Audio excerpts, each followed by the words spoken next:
Well, hello YouTube, it's me, Fortmaster, and welcome back to another Overly Sarcastic Productions reaction, and I've been doing a lot of these reactions lately, haven't I?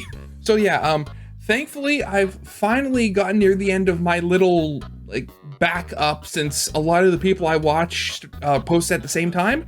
So, Miscellaneous Myths, Artemis and Apollo. Ah, yes. So we're going to be with Red again today, and she's going to be telling us more about the varied and sometimes rather fractured stories behind the Greek gods. Wonderful. But yeah, I mean, we know these gods from like the classical period, which was not even over 2,000, almost 3,000 years ago at this point. And yet the fact that these stories of gods and stuff existed for possibly even thousands of years before then, and that's why there's so many different tellings and versions of the same character. It's just, I mean, it's fascinating that they were able to condense them into single characters and gods like they did. It's really funny. Yeah, so if I remember correctly, Artemis was the goddess of the hunt, if I remember correctly. And she also, depending on the telling, was either asexual in the whole span of the Greek gods, or a lesbian, depending on, the story. Again, I might be misremembering there, and I think Apollo had something to do with dance and music or something. Though I can't quite remember. Wait, was there? Oh wait, give me a second here. I don't actually know what Apollo was the god of. Apollo or Apollyon is the Olympian deity, classical yada yada yada. Apollo is recognized as the god of archery, music, dance, truth, and prophecy, healing and disease, sun and light, poetry, and more. Wow, okay. So wait, archery, that's kind of like hunt. Maybe that's why they have the two gods are together in one episode. Okay, but usually when you have gods like this, it's a lot of stuff that's more closely related. But I mean, archery, okay, dance, music, okay, those two are kind of related. But then you have truth and prophecy, that's something completely different. But also those two, what was I saying about, what was I saying before about the stories of gods being condensed into single beings? I think Apollo is kind of one of those figures that was maybe condensed a little too much. So yeah, I'm excited to hear some Greek stories about Greek gods that I never knew about. So yeah, of course, original video is linked in the description if you haven't seen it yet for some reason. Corner video will be leading to my Let's Play of the day. And with all that out of the way, let's get this thing started then, shall we? In the field of mythology in general, and Greek mythology specifically, fraternal twins, where one is a boy and the other is a girl, are very unusual. Twins in general aren't. Castor and Pollux, Helen and Clytemnestra, Heracles and Iphicles. If you get late enough in the myth cycle, you even get Romulus and Remus when Rome rolls into town. So they're twins as well. Okay, that would explain why they're in the same video. Okay, that explains a lot more than just, them both using bows at points. But fraternal twins of different genders are quite rare, not just in Greek mythology, but in mythology overall. You do get Freyr and Freya over in Norse mythology, but in general, the identical twins far outnumber them. Even in the pantheons that share hypothetical Proto-Indo-European roots with Greek mythology, the only twins we really run into are identical. The Ashvins in Hinduism and their twin sons Nakula and Sahadeva, Lugalita and Meslamta-Ea in Babylon, the Dioscuri in Greece, the always identical divine twins are even a reconstructed Proto-Indo-European god archetype, so take that with as many grains of salt as you want. But the bottom line is, mythology in that slice of the world is loaded with identical god twins and very sparse in the fraternal god twin department. In the mortal cases, Greek mythology is fond of having twins where only one of them has a divine parent, but in the case of twin gods, they are almost always all the way identical and function basically as two copies of the same guy. Which brings us to a perhaps rather obvious line of inquiry: where did Artemis and Apollo come from? We've discussed in previous deep dives how the roots of different Greek gods can be traced through the historical record, with varying degrees of accuracy, certainty, and success horse to thing. paint a possible picture of where these gods geographically and culturally originated, how they changed and moved over the centuries, and what social pressures or changes may have affected their characterization over time. Yeah. Aphrodite's glow-up is one of the more dramatic and obvious, as her central role in Rome's mythological origins helped keep her very solidly documented over the centuries, and her Phoenician origins are pretty well agreed on in the scholarship around her. But some gods are trickier to track, and right out the gate, Artemis and Apollo are giving us trouble, because when we go looking for likely candidates for where they might have come from, we find nothing. There are no convenient brother-sister twin pairings in any of the surrounding areas, certainly none that match their divine domains of archery, medicine, hunting versus civilization, etc. Oh, okay. Wow, okay, I can see what, okay. But this lack of information does actually give us one very important clue right out the gate. Artemis and Apollo may have their origins in non-Greek cultures, but they don't seem to have started out as a matched set. Now, this is not actually the weirdest thing in the world. We have to remember that gods are not people, and their genealogy is not set in stone. Hermes seems to have started his life as an offshoot of the god Pan, and was later written to be Pan's father, and Persephone's parentage oscillates between Poseidon and Zeus depending on where and when you're asking.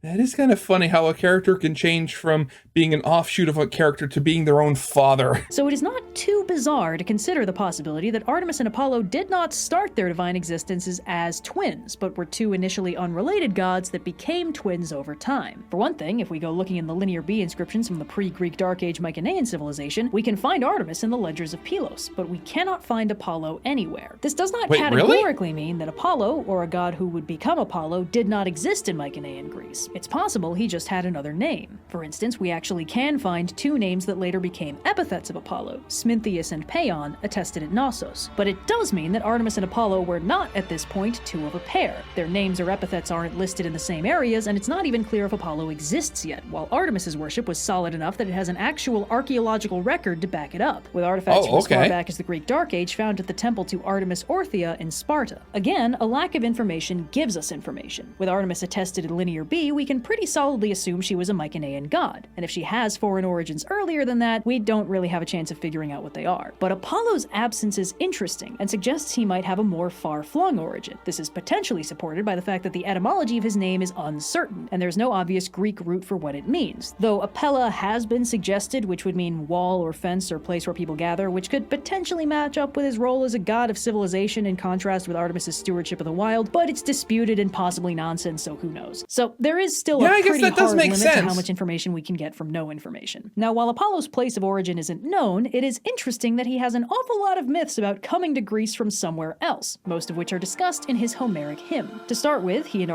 Oh god, I love that little connection right there. Like the fact that you have a god where you can't find a solid history of, so hey, he might be from somewhere else, and then the majority of his stories and stuff are about him like coming from somewhere else. Artemis are born on the comparatively far-flung island of Delos because Hera used her goddess powers to forbid their mother Leto from giving birth anywhere closer to home, giving a plausible mythological reason for why Apollo would have had to join the pantheon late and from somewhere else. Reinforcing that theme, in Delphi, Apollo's major cult center, he was mostly revered for slaying and usurping the Python, described in the hymn as a monstrous dragon and the offspring of Typhon. So in broad strokes, Apollo is born outside of Greece, comes to Delphi, seizes control of Python's place of divine power, and takes his place as the local god. That looks like an analogy for a new god rolling up in the neighborhood and finding his niche in the pantheon, by force if necessary. The hymn also describes Apollo wandering the world for a while, looking for the perfect place to establish his center of worship, and at one point abducting a crew of Cretan sailors to be his worshippers. We'll get more into this later, but it paints a picture about how the Greeks might have thought of Apollo by the roughly 500s BCE, which is when the Homeric hymn to Apollo was supposedly written. They seem to have thought of him as a well-established and broadly well-respected deity who, nonetheless, came to Greece a little bit late in the game. But we're getting ahead of ourselves. Let's stick to the timeline and see what we can find that way. After the Greek Dark Ages, the first big source— Well, actually, wait, thinking about it.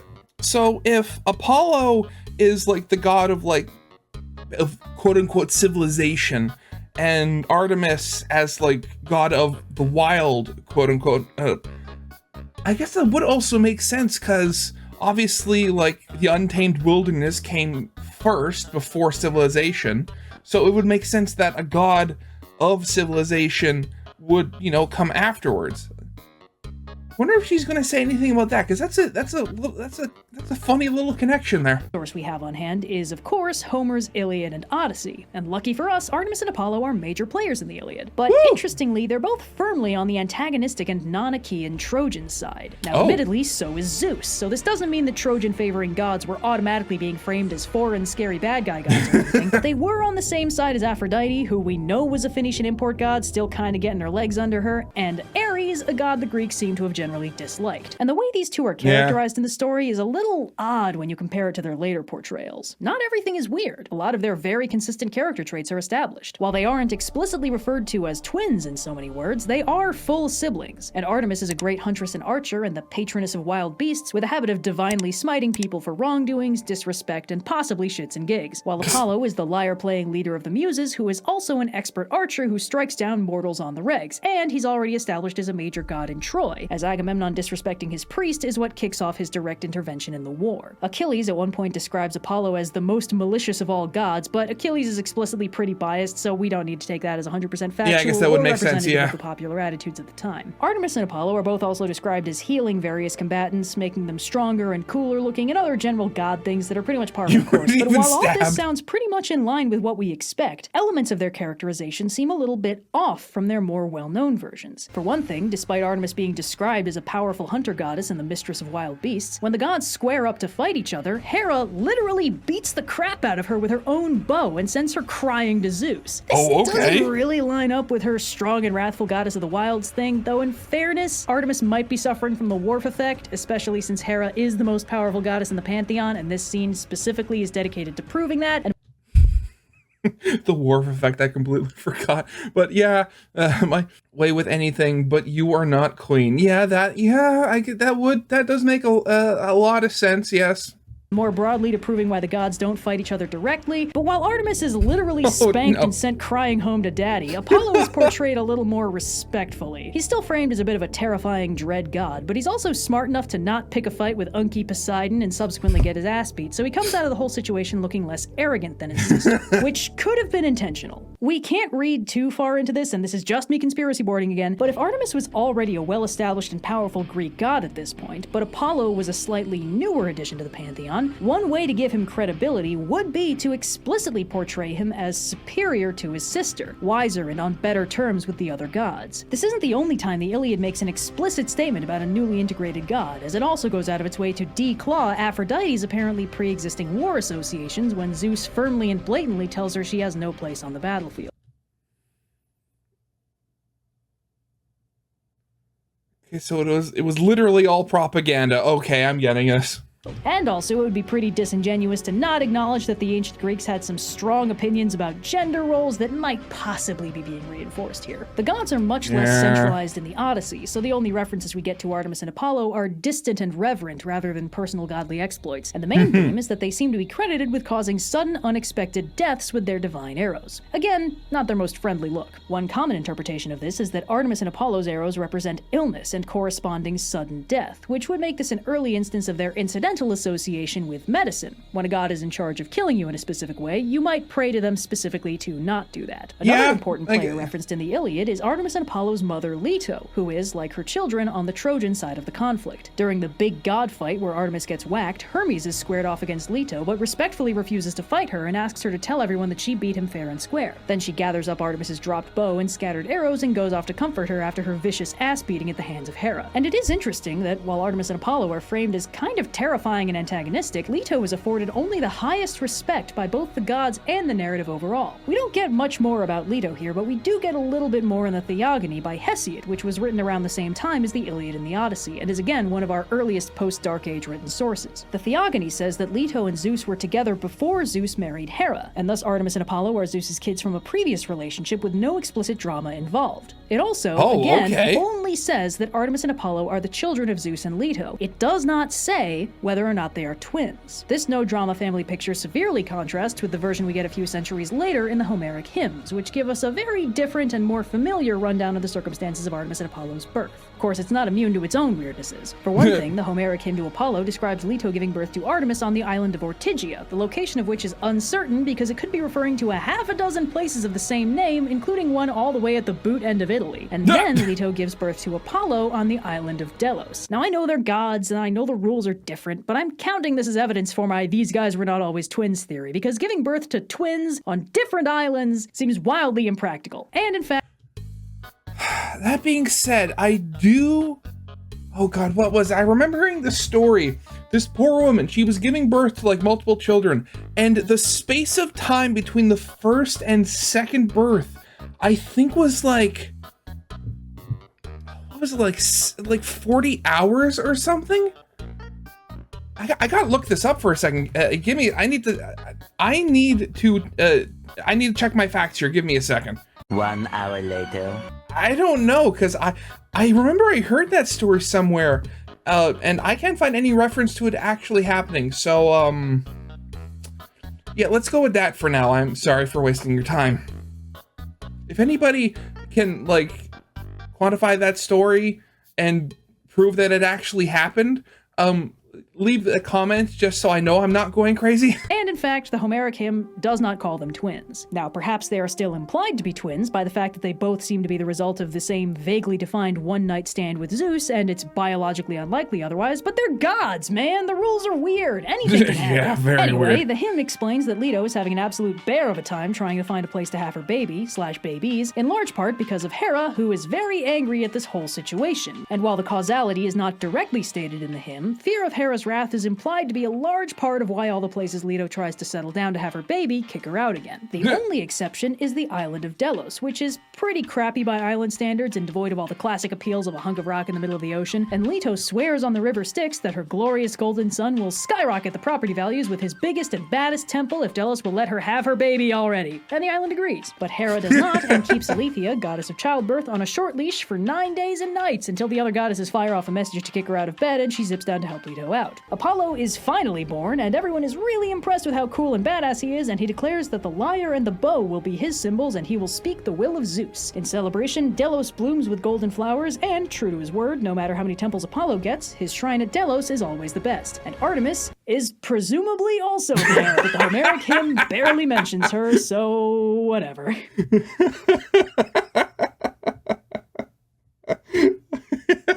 This whole picture.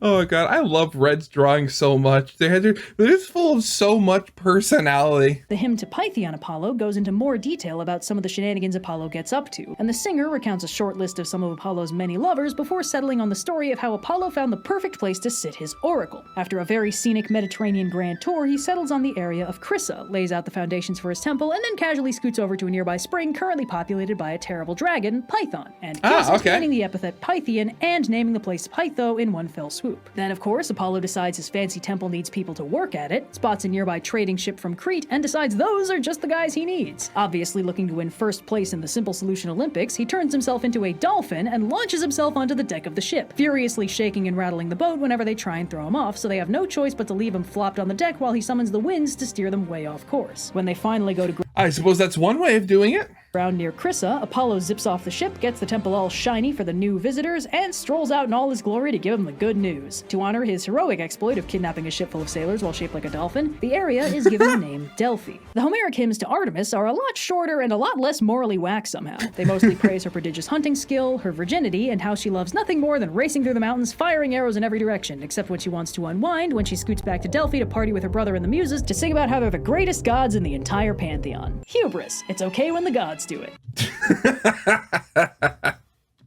Now, it's worth noting that at this point in the timeline, Artemis and Apollo really haven't changed all that much. They've been remarkably consistent since the Iliad. Apollo is an extremely well-respected god of archery, prophecy, and music, with hints of healing thrown in the mix. Artemis is a more wild goddess of archery and the hunt. They are explicitly full siblings, even in the stories that don't specify in so many words that they're twins, and they are overall very well-liked gods whose many feats are a credit to their divine mother Leto, even if those feats do involve killing an awful lot of mortals for often very flimsy reasons. Hesiod's Astronomia, another another early source from the 700s-ish BCE, around the same time as the that a Theogony cat? and the Homeric epics, lists a number of constellation myths that Artemis is involved in, giving us that the another look at bear? her early post-Dark Age characterization. Artemis appears in the myth of Callisto, hunting wild beasts in the mountains before transforming Callisto into a beast herself. Orion is described as a hunting companion to Artemis and her mother Leto before being killed by a monstrous scorpion sent by Gaia and turned into a constellation at Artemis and Leto's behest. Later, in the 300s to 200s, Aratus' Phenomena does the same, describing a different version of the Orion myth where Artemis kills him herself for trying to assault her. Apollo is less common in the constellation myths, but significantly more common in myths about his lovers and the resulting kids. Pindar wrote the Pythian Odes in the 400s BCE, which reaffirm Apollo's status as the leader of the Muses, but also starts getting into his tumultuous love life. For instance, Pindar describes the birth of Asclepius, son of Apollo and hero turned god of medicine. The gist is Asclepius' mother Coronis sleeps with someone else while pregnant with Apollo's kid, and Apollo gets big mad about it and sends Artemis to do some vengeance.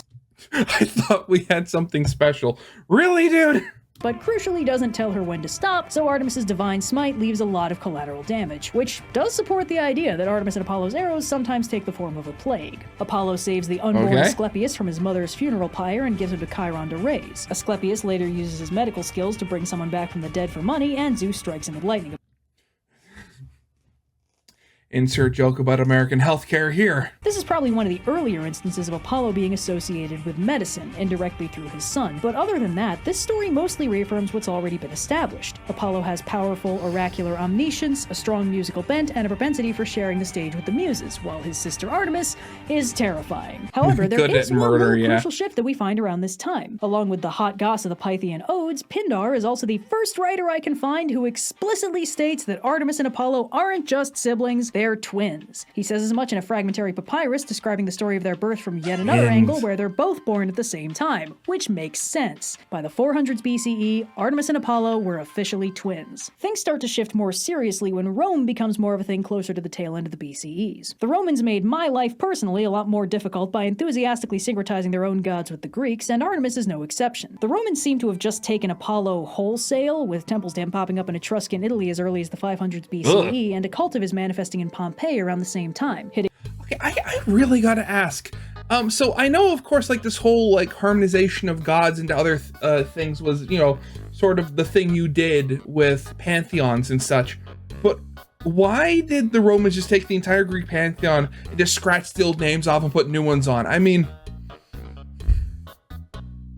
okay, well, I'm actually genuinely curious right now. I need to look this up.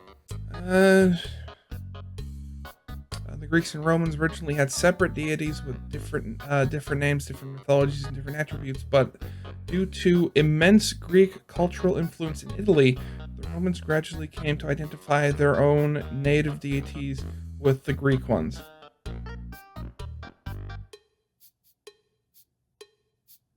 Okay, so I mean, out of all the answers I could have seen, partial cultural assimilation was not one of them.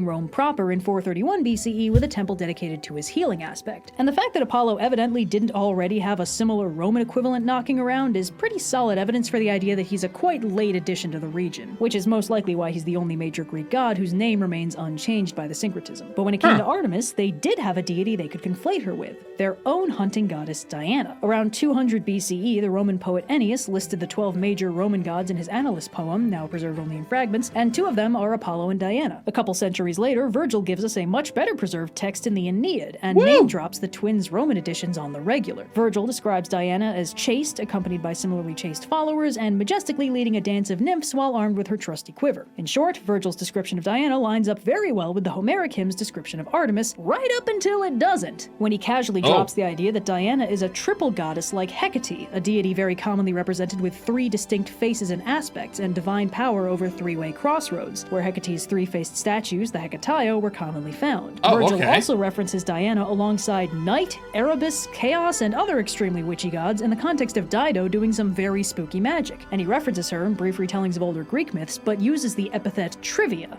meaning triple. None of this triple symbolism was in the mythology or the iconography of Artemis, so this seems to have been a strictly Roman addition. The epithet trivia, the triple nature, and the association with spooky chthonic gods. This is quite a shift, and a very cool one. Diana doesn't have as much triplicate statuary as Hecate, Hecate does, but Roman coins from the last years of the BCEs show a tripled Diana, a recreation of a cult image to Diana Nemorensis from a sacred grove turned temple dedicated to her in the region of Nemi, Italy, that had seen continuous use since the 500s BCE, meaning that Diana's triple status was centuries old by the time the Romans started conflating her with Artemis. The Aeneid, meanwhile, mostly refers to Apollo as Phoebus, the epithet meaning bright, while Diana is described as a dark counterpoint to him. They're referenced together more often than not, and Aeneas is at one point urged to do a sacrifice to each of them, reinforcing their characterization as a matched set. But there's one part of their characterization you might have noticed we haven't found yet, and that is their astronomical side. After all, Apollo is famously a god of the sun and Artemis of the moon, but we've gone through more than 800 years of myths without even a hint of their most iconic symbolism. Yeah, so where does that come? Where did that crop up? Well, surprisingly late. It doesn't come up at all in the pre-Roman myths, even in the places where it would make sense to bring it up, like the various constellation myths Apollo and Artemis are wrapped up in, where their celestial counterparts would be very easy to loop into the narrative. The first clear evidence we have of the connection is as late as 45 BCE, when Cicero's Nature of the Gods says outright that Diana is the goddess of the moon, while Apollo is the god of the sun, and further links Diana's moon association with pregnancy and childbirth, something that's been in Artemis's extended purview since the early myths, where in some versions she assisted in her own twin brother's delivery, which is a hell of a visual. It's a nice connection that lines up well with their divine domains, so it makes sense that it would catch on, but it also makes sense why it wouldn't have been a thing before the Romans started mashing gods together, because there were already Greek gods of the sun and moon. Helios and Selene, referenced as early as the Theogony alongside their sister Eos, goddess of... Never heard of Selene. I have heard of Helios, though. The dawn. Helios turns up in the Odyssey, and Selene and Helios are the subjects of their own Homeric myths, meaning they were clearly distinct deities for a while. The sun and moon are probably some of the easiest natural phenomena to assign gods to, so it's not too much of a stretch to assume that Helios and Selene are some of the oldest gods in the pantheon, or even the pre-Greek theoretical Proto-Indo-European pantheon scholars like fist-fighting each other about. But when Rome rolled up, with their habit of syncretizing gods left and right, the similarly and yet very different fraternal twins, Apollo with his bright associations and Diana with her dark wild ones, must have made very tempting targets for just a little more divine conflation to give them command over nature's own similar and yet very different celestial phenomena. By the time of Cicero, Apollo is solidly the god of the sun, and Artemis/Diana is the goddess of the moon. Of course, once the wait, what happened to Helio then? Roll up, we start looking for old, reliable Ovid right around the start of the CEs, and Ovid has gossip plenty about the twins. This is where we find a detailed retelling of the story of Niobe, who brags about having more children than Leto and therefore being a better mom, at which point Leto's two children slaughter Niobe's children and she turns into a rock about it. This is Ovid's version of a myth that was referenced as she turns into a rock about it. far back as the Iliad, so these ancient Greek, god stories can be really weird when you think about it. But then again, there also was the whole thing of in the Old Testament of what was it? They turned around.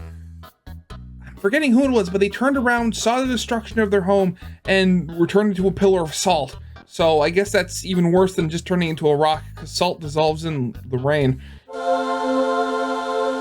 Cave Johnson here. Just wanted to let you know that after decades of research and testing, we have finally transformed into beings of pure light. Go team.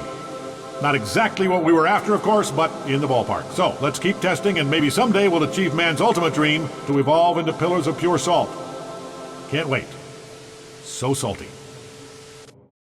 Well, this is pretty classic stuff. Ovid also recounts a few of Apollo's ill-fated romantic exploits, including Daphne, who turns into a tree to escape him, and Hyacinthus, who's into the relationship and then dies anyway. Meanwhile, Artemis, or Diana, is less of a major player, and is instead portrayed as a bit of a distant force of nature. For instance, she sends a massive boar to ravage Calydon when its king fails to honor her with the other gods. And this appears to be her default method of conflict resolution / conflict escalation, because according to some footnotes, there are versions where Diana also sends a boar to kill Adonis, because Ares, or Mars, was jealous of how much attention Aphrodite, or Venus, was giving him, which is honestly kind of a bro move on Artemis's part. Ovid's version of the myth of Callisto features Zeus / Jupiter taking Diana's form and seducing Callisto that way, at which point Diana exiles Callisto for violating their virgins-only policy. Diana is also referenced at several points in the tale of the unfortunate nymph Arethusa, who is pursued by the extremely horny river Alpheus. Diana does several acts of divine intervention to facilitate her escape, and ultimately turns her into a freshwater spring to get her out of there for good. Ovid tends to mark the point in the timeline where the gods have reached their final consistent characterization. And all things considered, Artemis and Apollo have an interesting developmental curve. Artemis is thoroughly ancient, pre-classical antiquity minimum, and seems to have been worshipped in the wild, dark places and feared when she gets mad and encroaches in the civilized ones. But Apollo seems to have come out the gate swinging as an instant beacon of power and civilization, creativity in the arts, appearing in the Homeric era with a cavalcade of myths about coming from a far-flung exiled birth. Apollo continues to serve as a god of music and the arts, leader of the muses and a dealer in creativity and inspiration, but he also stays firmly planted in the city centers, with oracles and priests and power and a long list of superpowered lovers and heroic offspring, while Artemis's power over the wilderness and its wild creatures and the people who choose to leave the structure of civilization to forsake love and partnership and join her in the hunt is only exacerbated when she gains Diana's chthonic triple goddess crossroads symbolism and later power over the moon. Apollo is a god of civilization, Artemis of the uncivilized wild. Together, they cover basically everything the average ancient Greek is liable to deal with on a daily basis. It's almost unsurprising that they slowly absorbed more and more symbolism. If Apollo is the god of light and civilization, why wouldn't you also tie him in with the daylight, the time where civilization gets most of its civilizing done? And if Artemis is a goddess of navigating the wild and dangerous wilderness, why wouldn't you give her power over the moon that casts the world in shifting, uncertain shadows, that commands the nighttime when the animals she hunts are the most active? Artemis and Apollo fit together.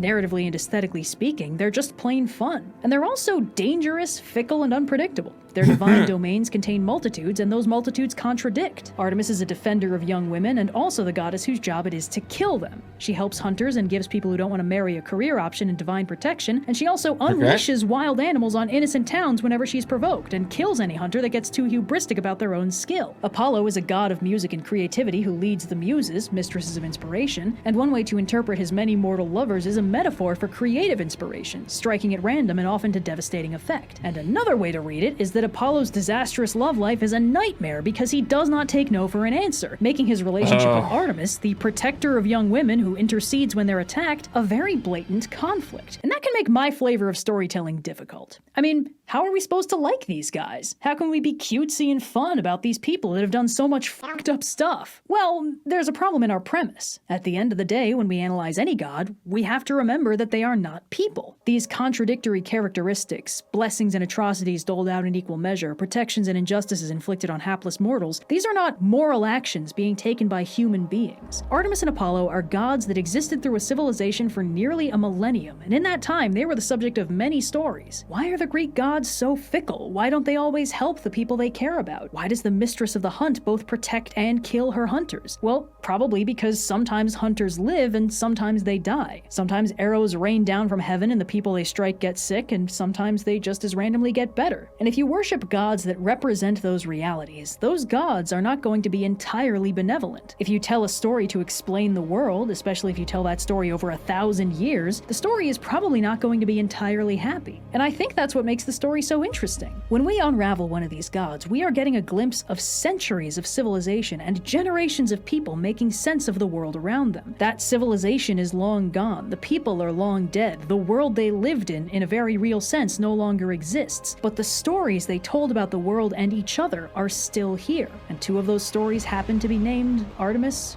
and Apollo. There is a house. I loved little dancing in the corner. But that whole thing at the end, it is kind of funny how it's very much similar to like the Chaos Gods of 40K, where it's like, oh, they do all this horrible stuff and good stuff. Why don't they just keep doing the good stuff? But again, they're not people. They're embodiments of like concepts, and the Greek gods' case is stories, trying to retell and trying to make sense of the world, which at times can be rather weird and random. It is. I mean, of course, us being humans, we want to personify. We want to see ourselves in them. But at the same time, I mean, just take a look outside the window. Yeah, that doesn't always really work now, does it? Oh, God. Oh, yeah, so, yeah, that's gonna be it for now, and yeah, so I guess the older sister really is a lot meaner, isn't she? Well, I mean, I guess you could, I mean, if she did help with her own brother's birth right after her own, I I'm not going to even try to make sense of these ancient stories. My head might explode. So yeah, original video is linked in the description if you haven't seen it yet for some reason. Corner video will be leading to my Let's Play of the day. And with all that out of the way, I hope you guys liked. If you did, leave a like, subscribe if you have not, and I'll see you guys next time. Goodbye. Welcome, test subject. It's Cave, Prime, from Earth 1. I am speaking to you from across time and space. I am literally in the future. Hold on. What? Right. All right, my assistant Greg tells me none of that's true. Got excited. You are the first test subject we have ever sent into a parallel...